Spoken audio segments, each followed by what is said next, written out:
Hi, and welcome to another episode of Patient Conversations with Leah. Today we are with Ashley again for the third part of our three-part series. And today we are going to talk about kind of how our children are affected by our lung cancer and just how that dynamic changes the whole family. But as you know, we've been with Ashley for two prior episodes. One, we talked about clinical trials, and the other one, we talked about just life perspective as a stage 4 cancer patient that's young. So if either of those topics spark your interest and you didn't see those episodes, please go back and watch those. So Ashley, why don't you just tell a little bit about maybe your kids, like how old they are, boys, girls, and whatnot to get us started? Yeah, so they're now 9 and 6. I have two boys. When I was diagnosed, they were 3 and 6. So in your experience, what do you think has been the hardest part for you? And then on the flip side for your children about this diagnosis regarding your children? The hardest part for me is knowing how to balance like being a realist and an optimist and knowing how much to share and how to communicate it with them. I think the hardest part, I don't know what the hardest part is for them. My now 9-year-old often keeps things inside and he's like a highly sensitive person. So I see things affecting him. Like, he is very observant and he'll see if I'm like a little more out of breath or like I've, since my lung removal surgery deal with chronic back pain. And if I'm like leaning on things or just, appear really fatigued, he's like, Mom, I'll make dinner. You go to bed. You go lay in bed. And it like, I'm also one income household. Like I don't have a husband or a wife. Like I'm here, I'm living with my kids part-time alone. And it like, my heart aches when he says stuff like that. But at the same time, I'm like, you're going to be such a good like partner to someone one day, Yeah. like he's too young to be needing to take care of me in that way. And it makes me emotional thinking about it. I honestly don't know what's hardest for them. And that's what you asked, right? What's hardest Yeah. for them? And I guess that was maybe not a great question to ask because when I think back, my kids don't tell me what the hardest part is. How much have you shared with your children or how do you talk to the kids about it? It's evolved. And they know where I'm at right now. But I do think like you said, because we appear so healthy, it's a little confusing. Like on a side story, I was volunteering he was 8 last year, 8 or 7, and I was volunteering in his class and we were like, they were coloring maybe pictures and his friend said like, oh, she has no hair. She has cancer, talking about someone in the book. And my Maddox, my oldest was like, my mom has cancer. She has one lung. And I'm sitting there and I'm like, yeah, I do. And they were like, but you have your hair. So like this, was an opportunity to share that like maybe it's the treatment that causes hair loss, not the cancer and so forth. So yeah, when we appear so healthy, I do think it's hard for our kids to like conceptualize like really what we're going through. Yes, I agree. And I think too, like, because not a lot of young kids have parents with cancer. I mean, obviously there are definitely some, but not Mhm. all or many or most. So when they are in a group situation, it's not like they have the friend that they can just talk to about it, that can Right. understand. Have your kids done anything like a support group or anything with other kids whose parents have cancer? No, I've been a bit hesitant on that because some of the kids attending have parents who have passed from cancer. Um, and my kids like understand, at least my 9-year-old understands. Like, and to answer, I realize I didn't answer your question. I've been very open with them about my experience and it's evolved. Like at the beginning, we were saying, mama's sick. And we realized that he was developing anxiety whenever like he got the flu or someone else got, sick with something, Right. upper respiratory illness. Like, oh, do they have cancer now? The language has evolved instead of, I'm very specific, like there is a tumor in my lung and we are removing the tumor and the lung. And instead of saying like, I want to be specific and like more visual with them. And I've also stopped hiding when I'm not like hiding my fatigue from them. So instead of, taking naps before they arrive and, maybe taking a stimulant and appearing really energized and ready to go, I'm more open with them. Like, I'm not feeling well today.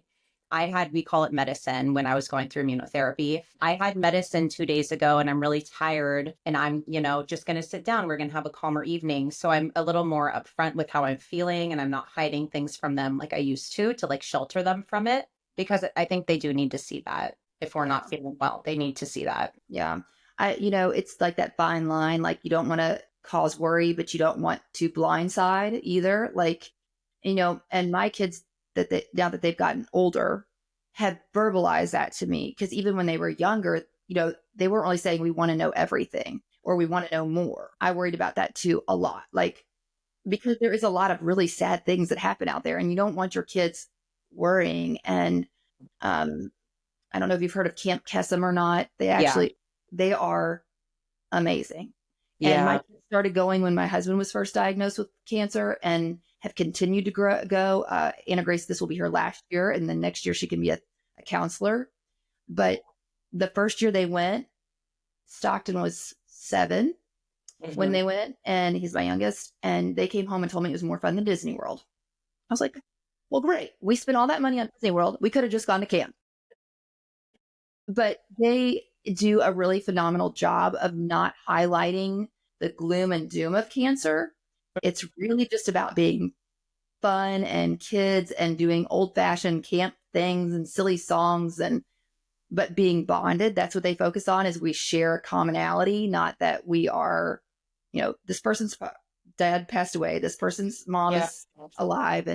And my kids have gained some really great friendships through that.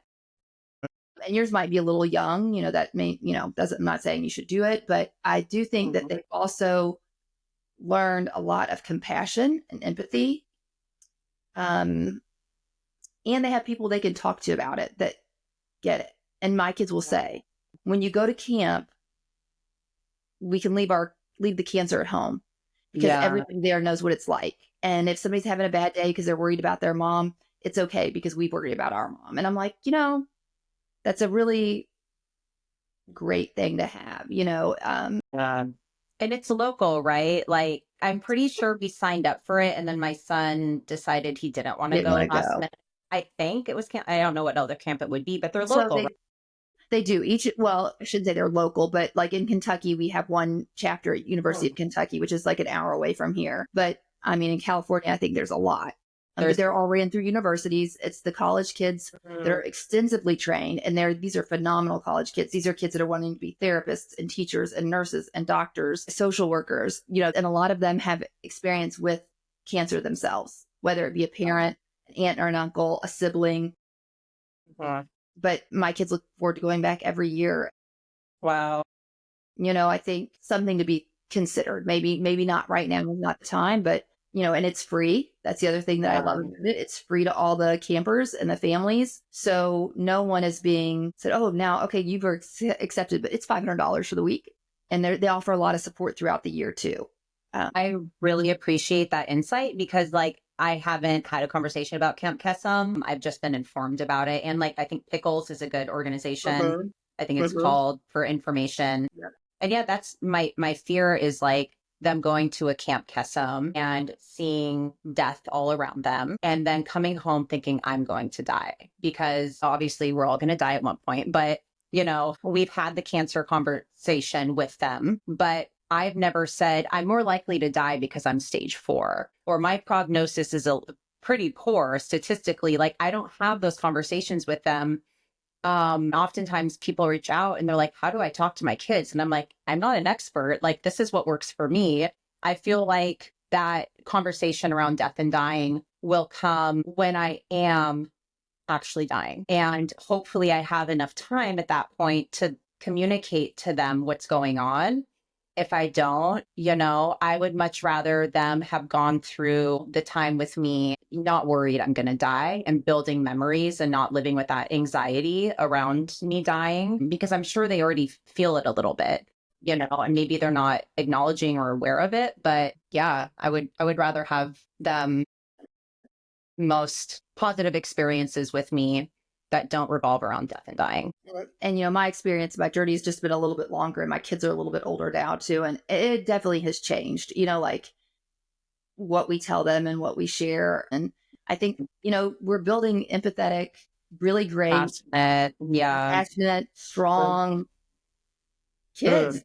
This, Resilient resilient. kids, because they see you being resilient. They Right. see you sitting up in that hospital bed. They see you walking, and like my son always says to me, what was I doing? Like I was afraid to kill a spider or something. And he's like, I don't know what he said, something like, you're brave. You can do anything. I believe in you. Like you got this, mom. And it was just a silly spider. I mean, it was a big, fat, juicy one. We're building these kids. They see us persevering. So, they are internalizing that, and it makes them feel involved and included in our journey, which is so important. It's so unfortunate that their lives have been touched by cancer this closely at such a young age. I mean, I think that was the hardest part for me when I was diagnosed, is like the guilt I felt Yes. about bringing this into their lives. Mhm. And that took a lot of work with my therapist to get over feeling guilty about it, because I didn't do anything to myself. I didn't choose to do this. It wasn't, it is what it is, right? But Yeah. guilt I felt, and I still do it sometimes. Like, Yeah. why does this have to cloud whatever, And, 100%. I just think they're going to be better for it in the long run. Yeah. I agree. They are probably growing up a little bit faster than their peers, maybe, but it is tricky. And, Yeah. I think you're doing the right thing. I mean, if my opinion counts, like, not being overly sharing and scaring them. And there's probably no right or wrong answer. We just I don't kind of think so.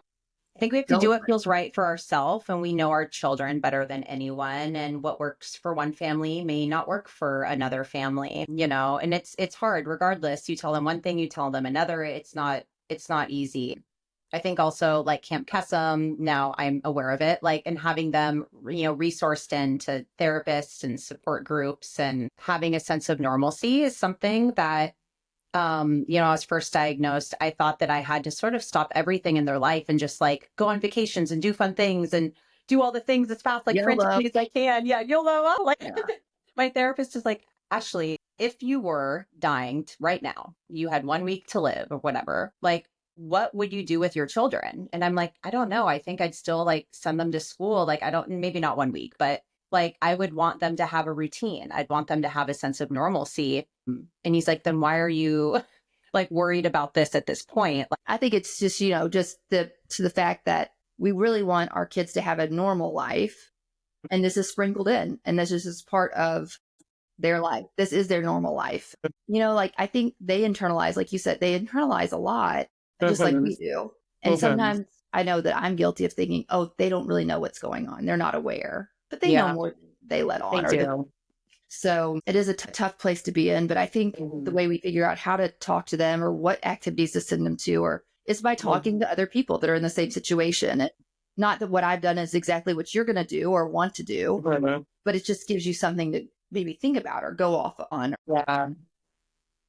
And in like the same breath, I think another challenging aspect of this that like I myself feel really conflicted on, and I know other young moms have reached out to me, maybe you have insight on this, is like knowing how much to share with their friends' parents, or the school, or their teachers, or their school counselors. Like, I feel a sense of guilt if they're making friends and I'm with the parent. I feel like maybe I should tell them what I'm going through. Like, I don't know how much to share with people. And I do think it's important that his teachers and like school admin know what I'm going through, because sometimes I drop them off late. I don't have help in the morning. Like, do you know how many letters I've received from his school about his attendance? And I'm like, oh, here we go again. And I call that principal and I let her know. I give her a little piece of my mind. This was especially when I was going through chemo. Like, I have no help. I had chemotherapy 5 days ago. My kids are going to be dropped off late. Like, there's nothing I can do about it. So it's hard to know how much to share, and well, and I am a former teacher, so I have sat on the other side of the desk. Here's your sitting in your classroom, and you've got a kid that's maybe, not performing like they had before, or you can tell that something's bothering them. And it's so nice if you are given a heads up, like, because the teachers really do care. And like, Yeah. you know, this is what's going on. And I'm sure it's a little different with your older kids as well. And like my 6-year-old often, like when I'm volunteering in his class this year, will just randomly look at his friend and be like, my mom has one lung. I'm like, so that's as much as he understands. Like, I have one lung. Right. Right. Yeah. Very factual. So it's just ages and stages. They're always changing. Yes, they are. Well, I really appreciate your time that you spent with us. And I hope you've enjoyed this conversation as much as I have. I think that our people that tune in and watch this are going to be just really inspired and educated and all the things about what we've talked about today. So I really, really appreciate you being willing to talk to us today. Yes. And thank you again for having me and for providing this platform for the West living with lung cancer. Well, thanks. And we might even look for you again for another topic. Wonderful. Thank you. Okay. Thank you.